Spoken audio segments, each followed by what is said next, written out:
And it can be anybody. It's not a mu'adhin. It can be a person that a Muslim. A pious person. Yeah, Allah just honors him by not letting the but it's not. It's like a miracle. Okay. You know, it's a miracle. It's not something that's a constant thing. Okay. Okay.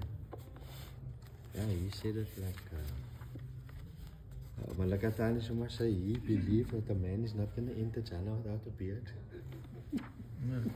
No, but there's a hadith that says that those who enter Jannah, one of the sifat of them, like, I mean, you're going to have a different body and that type of thing, right? Yes. So one of the characteristics is in Jannah nobody will have a beard, because that's how you're going to be resurrected. That's how you're going to be not resurrected. That's how you're going to enter Jannah. Without a beard. Yeah. So it's not like if you don't have a beard, you're not going to enter Jannah. Okay. It means even if you have a beard, you're not going to have a beard in Jannah. Assalamu alaikum warahmatullah. Taramis na. Taramis, right? Sheikh Ramiz. Sheikh Ramiz, barakallah. Sheikh Ayub, Assalamu alaikum. Was I get the check? Okay. Yeah, Moulana, so I went for acutherapy today. So you put needles in and you put a positive and a negative one in. Shock. I'll be there now. I'm just thinking, where did we stop?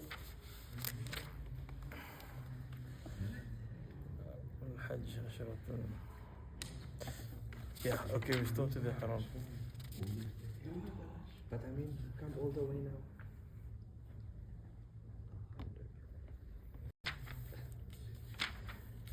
I want to start with the haram. I'm just looking for it.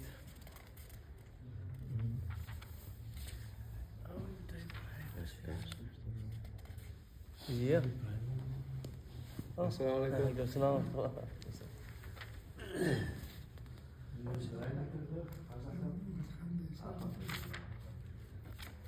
I don't know why I can't find the haram. Hey, salam, how's it? You alright? You're quiet one. Huh? Are you normally quiet? What do you do in the day? Huh? What you do? Nice. Sheikh, so today after we were standing outside. Yeah. And then the adhan went off for Asr. And this foreigner came. I could see he had a bit of a drink in. But he said he feels a bit lost and he asked God to guide him and God guided him here. Yeah, I didn't want to turn him away. I said, okay, you could see he was drunk. Not drunk, but I could see his eyes and he smelled like. So I said, okay, take off your shoes, go rinse your mouth, wash your hands, wash your face. Yeah. And then you come sit with us and you follow us. He said he's coming for Jummah, inshallah. Okay, nice. In a drunk state. I hope he was by sense. Yeah, inshallah. Okay, we'll start inshallah. Bismillahirrahmanirrahim. Wassalatu wassalamu ala rasulil kareem wa ba'd. Rabbi shrah li sadri wa yassir li amri wahlul 'uqdatan min lisani yafqahu qawli. Subhanaka la ilma lana illa ma 'allamtana innaka anta alimul hakim. So the Umrah and the Hajj.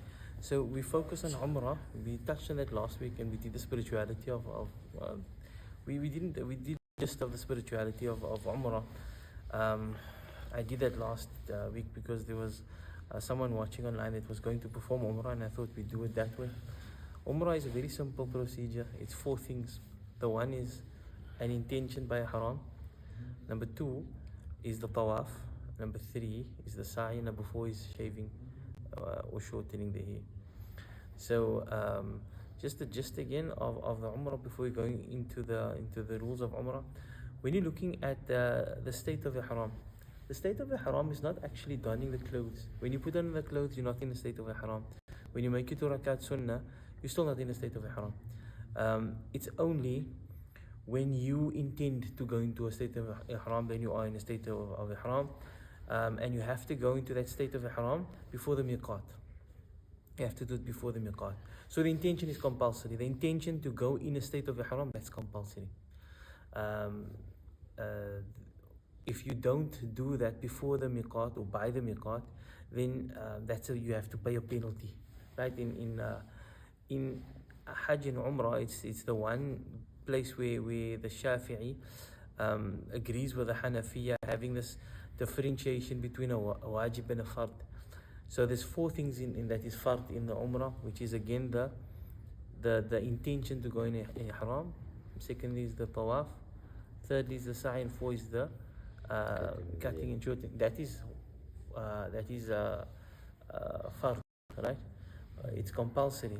Then the Shafi'iyya make a differentiation between a fard and a wajib, which is both mean compulsory. The reason they do that is because this is also compulsory, but there are two actions, despite them being compulsory, if you leave them out, your umrah is still intact, but you can compensate that. And the two actions are donning the ihram, or rather going into a state of ihram at the miqat. So the miqat is designated places around Makkah, which the Prophet ﷺ has designated, sallallahu alaihi wasallam. So if you're coming from Medina, it's going to be Dhul Hulayfa, and that's where most of us go. If you're coming from Medina, if you're coming with a plane, the pilot will announce most of the time that you will be passing a miqat. He tells you about 5 minutes before the time, and it's wajib for you to go into the state. So if you don't do it, you're going to have to pay a penalty. But you have to, because going into the state of ihram is compulsory, but going into the state of ihram by the miqat, it's wajib. Okay? So the other thing that is wajib, there's two things. What's the other thing? There's two, right? The other one is, what is it? The 2 rakat? No. That's sunnah. It is the tawaful wida. Yeah, so you have to, for umrah as well, yeah, it's a wajib. So obviously females are in a hayd, there's nothing on there, but also it's a wajib. It's the umrah is intact. So again, now instead of 4 things, there's 6 things. Again, going into the state of an intention to go into the state of ihram. Then number 2, performing the tawaf. Number 3, sa'i, and then shortening or cutting the hair. Then an added to that is going to be donning the ihram, or going rather into a state of ihram at the miqat. And then that's at the beginning, and at the end you got tawaful wida. So that is 2 wajib and 4 fard. So if you look at the state of ihram, it's very similar to the takbiratul ihram in salah, in the sense that when you say your takbiratul ihram, certain things become haram for you. So if your takbiratul ihram is your first Allahu Akbar in salah. So when you say Allahu Akbar in salah, there are certain things that is haram for you. Number 1 is excessive movement, because that will break your salah. So ulama regard excessive movement over there with 3 consecutive movements. 2 consecutive movements won't be considered consecutive, and obviously 1 movement won't be considered consecutive. So that's why you can actually move in your salah, but not a lot. You can't eat in your salah, that will nullify your salah, and you can't speak. So those things become haram for you. It can become haram for you because you said the takbiratul ihram and you go into a state of salah. When you go into a state of ihram and you make the intention to go into a state of ihram, there are certain things that becomes haram for you as well. A little bit more though. So the first thing that is haram for you is stitched clothing. Stitched clothing. When you speak about stitched clothing, everything is stitched. If you go to any cloth of ihram, it's stitched at the end. Otherwise the material's all going to come out. So it's not stitched clothing as in that understanding. It's clothing that has been cut to fit a limb, a complete limb, like a shirt or a sweater or pants. That is haram.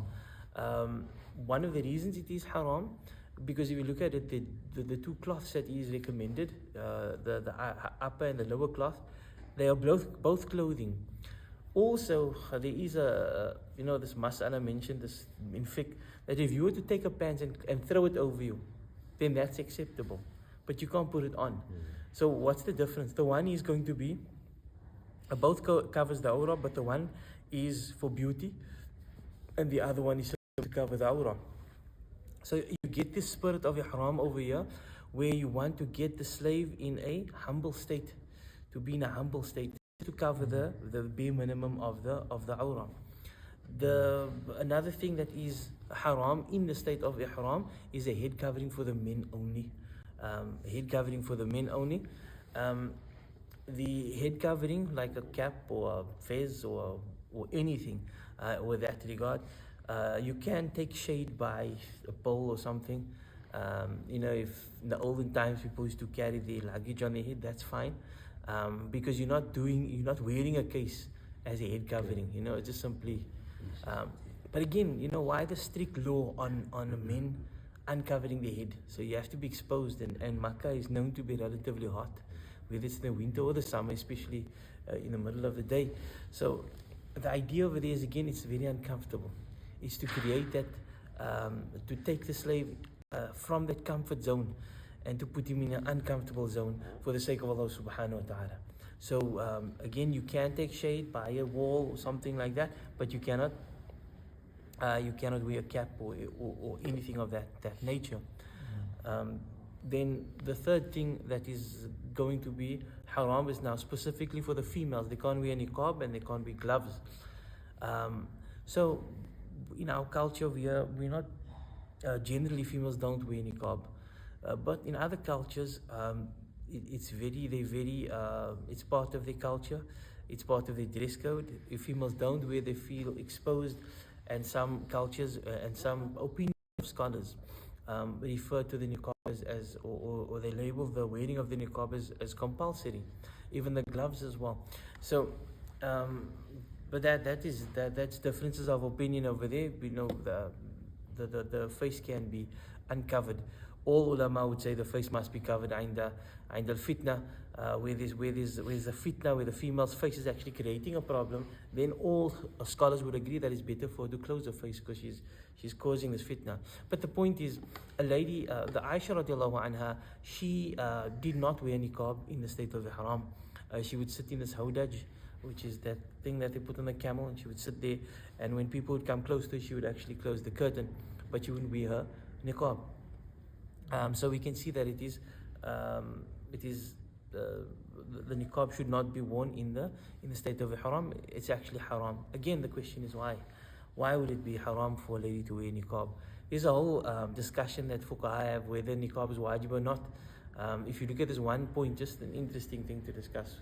So those who say niqab is not compulsory, they would say if niqab was compulsory in this very holy state, if it was compulsory, those who say it's not compulsory, they say in this very holy state, when you're getting close to Allah subhanahu wa ta'ala, when you're performing umrah, in this state it would have been compulsory. So the fact that Allah removes it over there, it shows you that it's not really compulsory, it's recommended.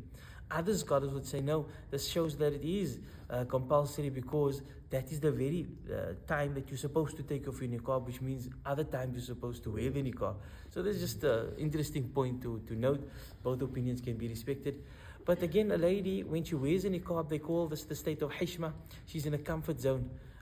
So ladies that wear niqab, they put the niqab on when men are by them because they feel comfortable like that. So when you're telling her to take a niqab off, again, she's in a very uncomfortable state. In a very uncomfortable state. If she's used to wearing gloves, so she feels exposed. Again, this is how Allah subhanahu wa ta'ala wants his slaves to approach the Kaaba, to approach Allah subhanahu wa ta'ala. What is also haram is hunting. Hunting is haram. If you think of hunting, and why is hunting haram?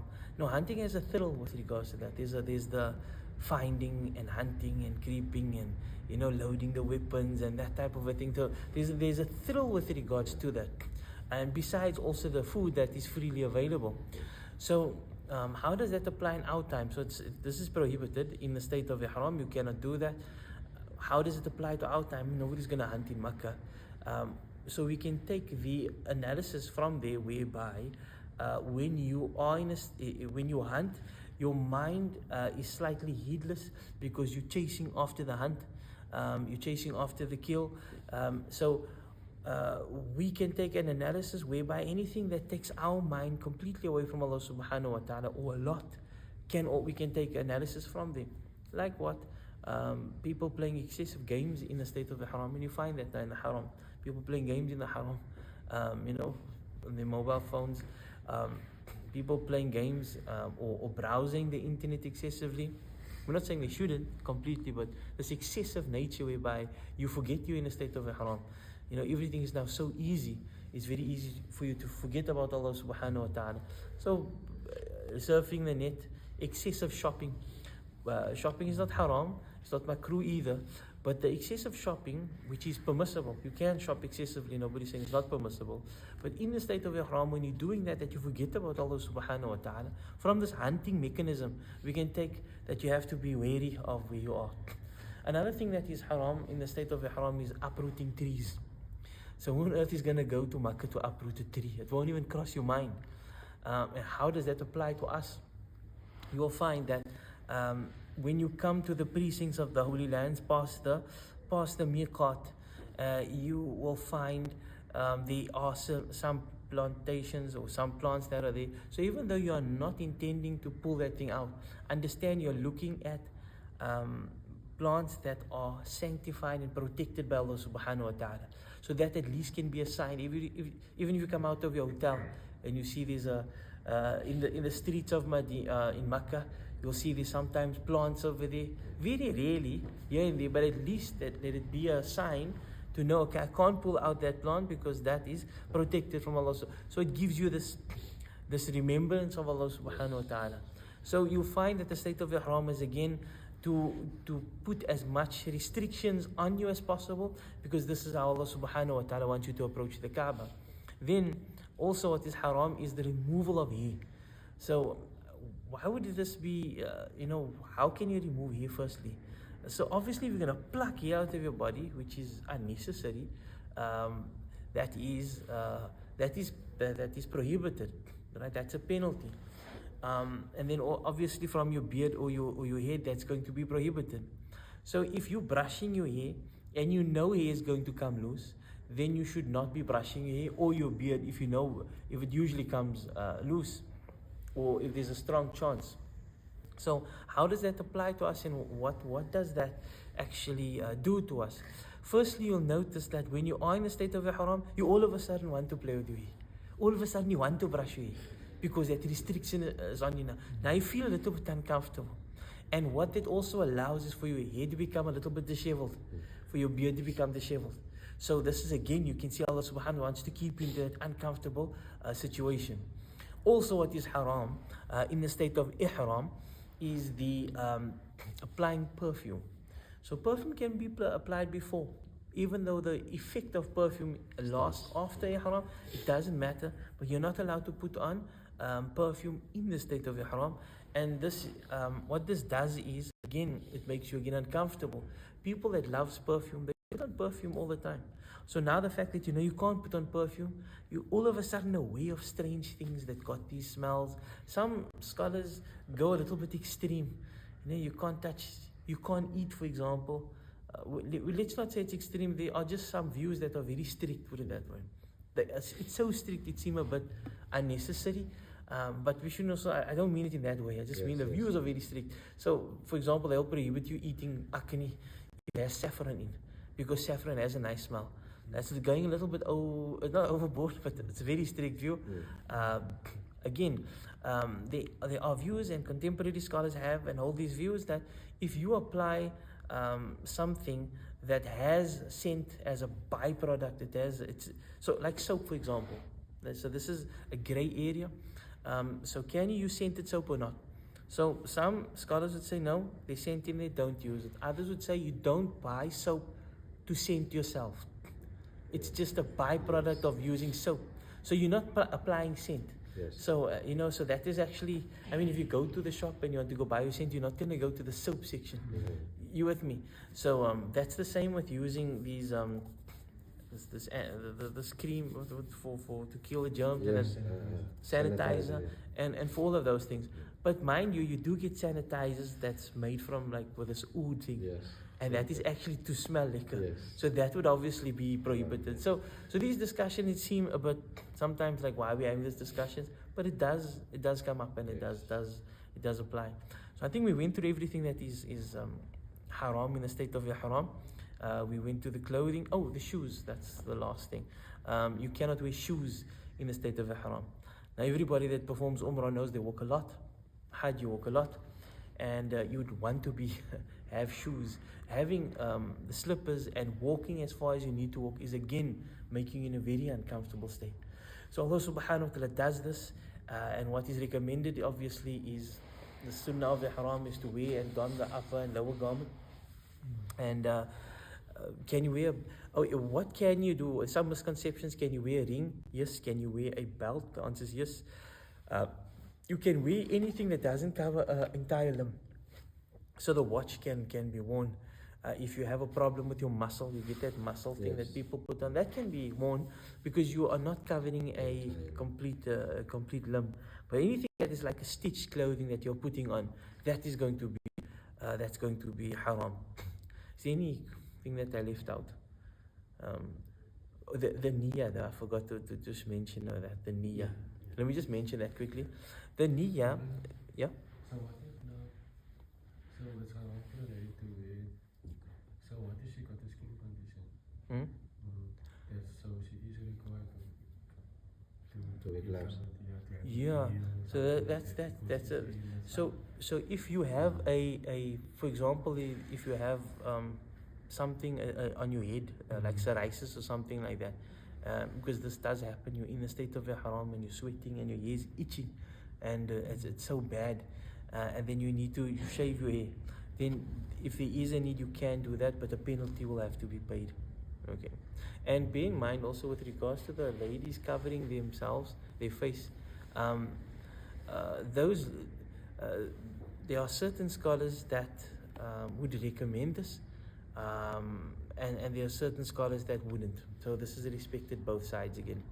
So they would wear a cap, right, and a cap, and they would, when men come close to them, they would lower this like this scarf or something over the cap. Then their face is covered. So the idea of a niqab is that the cloth mustn't hang on your face. So this is hanging a bit away from their face. And there are some scholars that say no, this is going extreme, because Aisha radiallahu anha didn't wear her niqab in the ihram, and we don't have to go to that extreme. If people want to look at your face, let them look at your face. You're in a state of ihram over here, and this is not and your mind should be focused with Allah subhanahu wa ta'ala. You shouldn't be worried too much about other things. So that's covering the haram, except the fact that we didn't mention the niyyah. What is compulsory of the haram is to go into, you have to say your niyyah, and the niyyah, well, you can say the niyyah after the miqat as well, but you're going to have to pay a penalty. So just the normal way, you either coming through from Jeddah, they'll tell you where to put on your haram. If you're going with Ethiopian Airlines, it's better to actually just put on put on your haram under your clothes, and then maybe just leave the upper garment, and you can put it on the plane, or you can just put on your haram from Ethiopia. And then when you fly in to get to the miqat, you already got your haram on. No, I'm talking about when you're flying now. Okay. Right? That's when you're flying straight into Makkah. Okay. But when you get to obviously to what is this, to from Medina, and then you're going to go to Bir Ali. Bir Ali, by the way, is the Bir of Ali, the well of Ali. Some people are under the misunderstanding that this is actually the wells of Ali radiallahu anhu, but it's not. It's not that Ali. No, yeah, it's not actually that, because there was a caliph or minister that actually redone the wells of that place. And then that place was, he redid the wells, and that is called the wells of Ali, attributed to him, not Ali radiallahu anhu. But that's just you can just check that up. Okay, look at those things. So that's your haram in a nutshell. I don't think we're going to go further than that. I just wanted to discuss one. Yeah. The Umrah connected to the Wida? So when it comes to the Umrah, so remember there's two categories. The one is fard and the other one is wajib. Okay. So fard actions are that are essential to the Umrah, to the validity of the Umrah. Yeah. In other words, if you leave it out, and you come back home, you never performed an Umrah. So if you don't perform the tawaf correctly, then your Umrah is not valid. It doesn't matter what else you did. Yeah. And if you didn't go into a state of ihram, again, you don't have an Umrah. But then, so there are four things like that cannot be replaced with a penalty. The one is an intention to go in ihram. Number 2 is the tawaf. 3 is the sa'i. Number 4 is the shaving and cutting, or shaving and shortening the hair. So that's compulsory. When you come to wajib actions, these are actions that is compulsory, it's recommended, and you should do it, and you're sinful if you don't do it. But it's not. But the sin can be compensated by a dam. Yes. I don't know how much is a dam now, but you can go to the hotels, the certain hotels, especially the 5-star ones, and you can go down to the reception area and you say you want to pay a dam. Some of them, they actually accept it over there, and others will tell you where to go. Okay. So the dam, the compensation takes place for the miqat, when you have to put on your ihram at the miqat. So if it happens to be that you fell asleep, you meant to go into a state of ihram, but you didn't want to, and you know there's still an hour's drive, and you wake up and you didn't make you sleep right through the whole thing, and now you got an option. You can go right back out again from where you came from, or you can just say, okay, I'll pay the dam. This is the same with Tawaful Wida. When you are leaving Makkah, when you're going to leave Makkah for the Umrah, then you have to greet the Kaaba. The idea and the secret behind that is, the first thing to do when you get to Makkah is to venerate the Kaaba. Is the greatest sign of Allah subhanahu wa ta'ala. And you're going to be doing your business and whatever, and then as you leave, so one of the wisdoms of this being wajib is that when you leave, that Kaaba is again venerated. So when you venerate the signs of Allah subhanahu wa ta'ala and respect the signs of Allah, you're doing that and you're respecting Allah subhanahu wa ta'ala. Some people don't understand this and they respect the actual sign. So they start kissing the stones and they start doing some weird things. Remember, that is a sign of Allah subhanahu wa ta'ala. That is why the Askaris over there, they're very sensitive about these things. They don't want you to pause, because if you pause, they know. A lot of people do some, like start kissing the railings by the Prophet ﷺ, or they start doing, so they tell you constantly more. So is that clear? So it's wajib for that to be done. It can be compensated. Barakallah. Then you look like a tired, isn't it? Huh? No, Everybody look tired. No, I get the flu this time. Is it? It's the pollen. Sneezing right now. Okay, all right. Oh yeah. Barakallah. That's YouTube. Yeah, alhamdulillah. These settings for different things. No, barakallah. Barakallah. Yeah. Maybe we can just press stop there. I don't know.